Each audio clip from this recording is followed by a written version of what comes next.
नमस्कार दोस्तों। सोचो, जिस इंसान पर न्याय की जिम्मेदारी होती है वही अगर न्याय को बेचने लगे तो आम इंसान किस पर भरोसा करे। दिल्ली के साकेत कोर्ट के एक जज के खिलाफ ऐसा इल्जाम लगा जो न सिर्फ शॉकिंग है, क्रेडिबिलिटी पर बड़ा सवाल उठाता है। ये कहानी है जज संजीव कुमार सिंह के सस्पेंशन की, जहां पैसा, पावर और धमकी सब मिला तो एक ऐसा स्कैंडल बना जो आपको हिला देगा। दिल्ली साकेत कोर्ट एक 27 साल की लेडी एडवोकेट अपने ही सीनियर एडवोकेट पर रेप का केस दर्ज कराती है। उसने सोचा था कि कानून उसका साथ देगा, लेकिन उसने कभी इमेजिन नहीं किया कि उसी कोर्ट के जज उस पर प्रेशर बनाएंगे केस वापस लेने के लिए। और यहाँ शुरू होता है एक डार्क चैप्टर। जज संजीव कुमार सिंह और एक और जज अनिल कुमार पर आरोप है कि उन्होंने विक्टिम को बार बार बुलाया, धमकाया और समझाया कि वो केस वापस ले ले।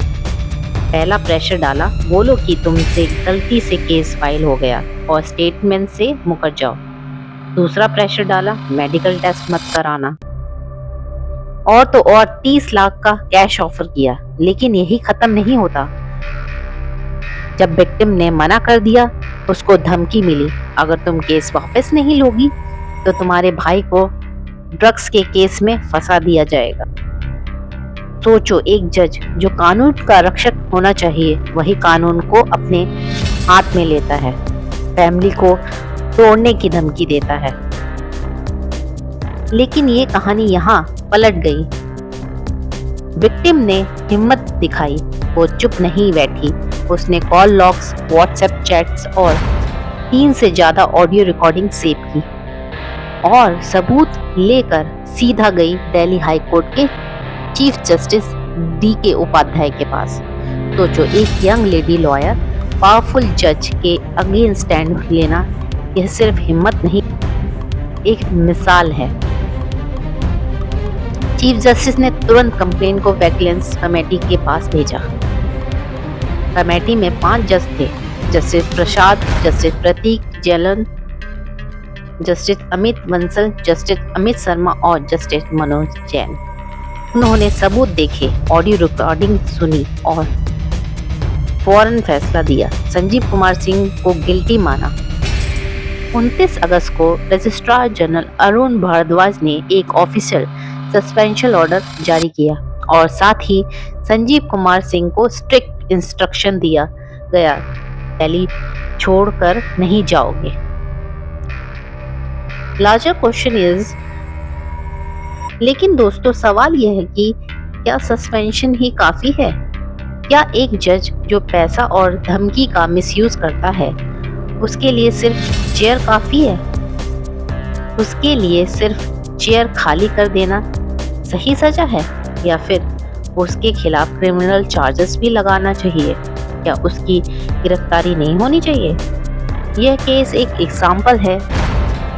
आज एक केस सामने आया है, लेकिन सोचो कितने ऐसे केसेस होंगे जो प्रेशर में दबा दिए गए होंगे। जुडिशरी हमारे संविधान का सबसे बड़ा पिलर, अगर जज ही पार्शियल हो जाए तो आम इंसान कहाँ जस्टिस ढूंढेगा। इस केस ने एक बार फिर दिखाया है कि सिस्टम में ट्रांसपेरेंसी और अकाउंटेबिलिटी की कितनी जरूरत है, और इन सब के बीच एक यंग लेडी लॉयर की हिम्मत सबसे बड़ी हाईलाइट है।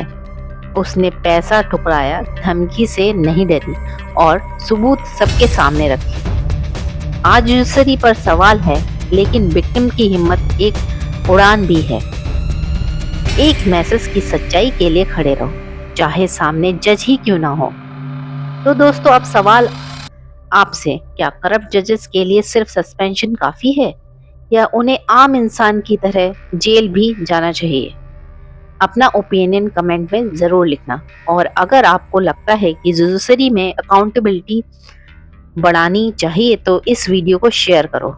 मिलते हैं अगले वीडियो में एक नए सवाल के साथ, क्योंकि सच को समझाना और पूछना जरूरी है। Thank you.